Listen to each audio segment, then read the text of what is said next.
कमर चीमा साहब, ये जो चीनी प्रोफेसर की रीजनिंग है बज़ाहिर तो बड़ी आर्टिकुलेटेड और मैथमेटिकली दुरुस्त लगती है। डू यू थिंक कि ये सफिशिएंट रीज़न है टू अंडरस्टैंड कि अमेरिका किसी सूरत भी ज़मीनी फ़ौज नहीं भेजेगा? बहुत शुक्रिया जामी साहब। देखिए, मुझे तो कोई लॉजिक नजर नहीं आती कि जमीनी फौज क्यों भेजेगा। मैक्सिमम जो अगर इस तरह की कोई चीज करनी है अमेरिका ने, तो वो ये कर सकता है कि वो किसी आइलैंड आइलैंड जैसे खार्ग आइलैंड है जिसके ऊपर पर हमला किया गया, और उसके क्योंकि कहा जा रहा है कि 90% जो ईरान की जो क्रूड ऑयल एक्सपोर्ट है वहां से होती है, तो मैक्सिमम वो किसी आइलैंड को कैप्चर कर लेंगे। फॉर एग्जाम्पल, हाइपोथेटिकली स्पीकिंग, अगर वो कर लेते हैं तो फिर उससे क्या होता है? उससे ये होता है कि समटाइम्स अगर एनिमी आपकी कोई टेरिटरी को कैप्चर कर ले और वो बड़ा साइजेबल पोर्शन हो और आप वहां पे लड़ना जो है मुश्किल हो, तो आप अपनी टेरिटरी पे भी हमला कर देते हैं। तो जहां पे अगर अमेरिकन फोर्सेस किसी आइलैंड पे भी आ जाती हैं, जैसे कि ये बात चली है, तो वो मेरा नहीं ख्याल कि ईरानी इस चीज पे भी वो हिचकिचाएंगे। वो अपने ही आइलैंड पे हमला करेंगे ताकि वहां पे अगर कोई दुश्मन फोर्सेस हैं, अमेरिकन है, कोई और है, इजरायली है, तो उनको नुकसान पहुंचाया जा सके। और दूसरा, आपने ज्योग्राफी की बात की, आपने पॉपुलेशन की बात की, फिर आप रेजिलियंस की बात कर लें। देखें, फिर आप देखें कि पूरे का पूरा जो ईरानी मुआशरा है वो खड़ा है। फिर आप देखें कि कोई अगर ग्राउंड फोर्सेस की बात हो, इवन कुर्दिश कार्ड नहीं चल सका था। ठीक है, तो मुझे नहीं लगता कि ये चीजें जो है ये ग्राउंड जाना ऑन ग्राउंड ये कोई प्लॉजिबल ऑप्शन है। ये ऐसा ऑप्शन है, मेरा ख्याल है अमेरिकन सोच भी नहीं रहे होंगे। उनका ज्यादा से ज्यादा जो गोल है वो यही है। जो मिनिमम सोच के आए थे वो ये था कि हम जाएंगे, टॉप लीडरशिप एलिमिनेट करेंगे और कंट्रोल कर लेंगे और फिर हम उसको चलाएंगे। दूसरे, और क्योंकि वहां पे लोग जो है प्रोटेस्ट हुए हैं कुछ महीने पहले, तो लोग हमारे साथ हैं और इस तरह का सिनेरियो। लेकिन अब ऐसा तो नहीं हुआ। अब क्या सिचुएशन है, अब जिस तरह का माहौल है वहां पे, जितने इन्होंने वहां पे नुकसान कर दिया है, लोगों की शहादतें हो गई हैं। लोग हर रोज रात को बाहर आते हैं, चौक में खड़े होते हैं, लोग इंतजार कर रहे हैं, अगर हमले हो रहे हैं तो उनको परवाह कोई नहीं है। तो मैं समझता हूँ कि अब ग्राउंड ऑफेंसिव सोचना ये आउट ऑफ क्वेश्चन भी है, और ट्रंप अफोर्ड कर सकते हैं कि मजीद अपने अमेरिकन जो हैं वो वहां पे मरवाएं। और दूसरी एक और बात भी है, कल ट्रंप ने ये भी कहा है कि जनाब अगर स्ट्रेट ऑफ हार्मज खुलवाना है तो ये सबका जो है मसला है, ये नेटो ममालिक को भी इसमें अपना किरदार अदा करना है। तो सवाल ये पैदा होता है कि वो स्ट्रेट ऑफ हार्मज तो खुलवा नहीं सकते, और वहां पे अकेले तो वो कुछ कर नहीं सकते।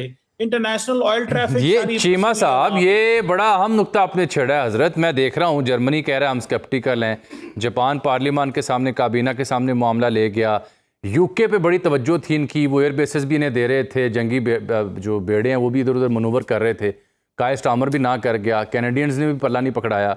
तो ये 5-6 बड़ी कुव्वतें, बरतानिया, France, Australia, Germany, Japan, Canada, इन सब की तरफ से जो ना है, जो ट्रंप का प्लान है कि आपने हुर्मस खुलवाने के लिए आइए इकट्ठे होकर चलते हैं, उससे इनकी ना, ये कितनी मानी खेज है और उसके क्या असरात होंगे आने वाले मंजरनामे में?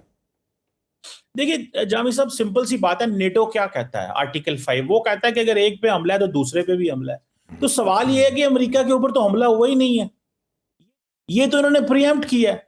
और उन्होंने कहा कि क्योंकि जो मार्को रूबियो ने शुरू में कहा था, जंग के पहले दूसरे दिन कहा था कि क्योंकि इजराइल इस जंग में जा रहा था और क्योंकि हमें था कि हम पे भी हमला हो जाना है, तो हमने इजराइलियों को साथ दिया। तो ये यूरोप को पता है कि ये जंग अमेरिका की जंग नहीं है, ये जंग इजराइल की जंग है। तो वो क्यों इस जंग में जाएंगे? पहली बात। दूसरी बात यह है कि यूरोप और अपने एलाइज को जब आपने कन्विंस करना होता है, तो आपने इंटरनेशनल लॉ की शील्ड लेनी होती है। आपने कहना होता है भाई ये देखो हमारे ऊपर हमला हुआ है। जैसे फॉर एग्जांपल 9/11 हुआ, तो सारी की सारी जो नेटो थी उसने आके अफगानिस्तान में अपने बंदे मरवाए ना, आके लड़े वो तालिबान से।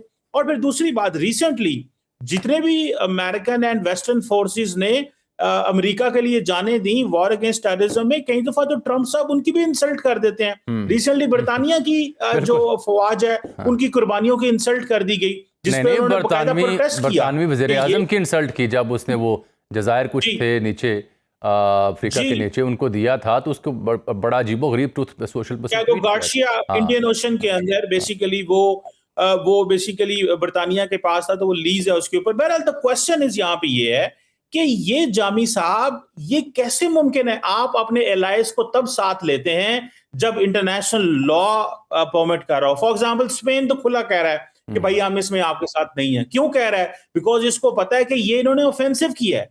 आप देखिए नॉर्वे, बहुत सारे और मुल्क जो है वो सीधा कह रहे हैं कि ये ब्लेटेंट वायलेशन है इंटरनेशनल लॉ की।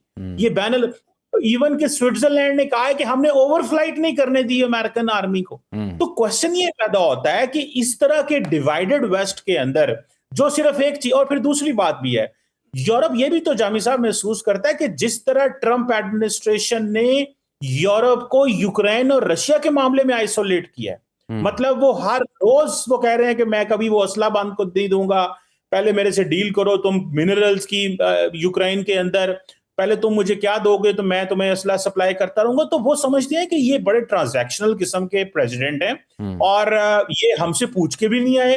इन्होंने टैरिफ्स पहले लगाए हमारे ऊपर, हमारे से लड़ाई शुरू कर दी। तो आप देखें ना यूरोप के अंदर क्या डिस्कशन है। आप देखें डेवोस जो के अंदर जो कन्वर्सेशन हुई थी, आप उस कन्वर्सेशन को देखें, कनेडियन प्राइम मिनिस्टर ने जो कहा था कि द वर्ल्ड ऑर्डर के अंदर रप्चर आ गया, वो क्या था? वो सबकी एक कन्विक्शन थी कि हम तो अमेरिका के साथ नहीं लड़ सकते। और अब तो देखें सिक्योरिटी गारंटीज की बातें हो रही हैं। तो अमेरिका ने जिन मुल्कों को पॉजिटिव सिक्योरिटी एश्योरेंसेस दी हुई हैं कि अगर उनके ऊपर हमला हुआ तो हम जो है वो न्यूक्लियर चला देंगे, वो भी परेशान है। जापान एंड साउथ कोरिया की बात करें जिनकी 1960 की ट्रीटीज हैं। तो मुझे लगता है कि बेसिकली अब in the middle of war 15 दिन के बाद अगर आप नेटो को इमदाद के लिए बुलाएंगे तो वो नहीं आएगी। उसकी वजह यह है यूरोप तो मेरा ख्याल है टोटल 10% तेल जाता होगा जो स्टेट ऑफ हार्मुज से, तो वो पहले ही उन्होंने अपना वो मैनेज कर लेंगे। दूसरा सऊदी अरब जो है वो बहुत सारी उनको रेड सी से जो है वो दे सकता है। सो मुझे लगता है कि यूरोप के अंदर मिसट्रस्ट है। आप साल 1.5 साल की सारी कन्वर्सेशन देखें, जो कन्वर्सेशंस हुई हैं, मिसट्रस्ट देखें, फिर फोर्स किया गया कि आप अपना डिफेंस बजट जो है वो 5% करें और उनको मजबूरन करना पड़ा नेटो का, तो वो नहीं जा रहे। तो इसलिए ट्रंप साहब जो है वो और फिर मजे की बात आप देखें, कल ये कह दिया कि चाइना आए इस स्टेट ऑफ हार्मुज में क्योंकि उनका तेल जा रहा है। तो चाइना का तो तेल जा रहा है, तो वो इरानियंस देखिए, चाइनीज तो इस वक्त तेल ले रहे हैं वहां से। नहीं, लतीफा ये है डॉक्टर साहब, लतीफा ये है कि ईरान कह रहा है यहाँ से जो गुजरेगा वो ट्रेड युआन में करेगा, चीनी करेंसी में। ये सूरत हाल है।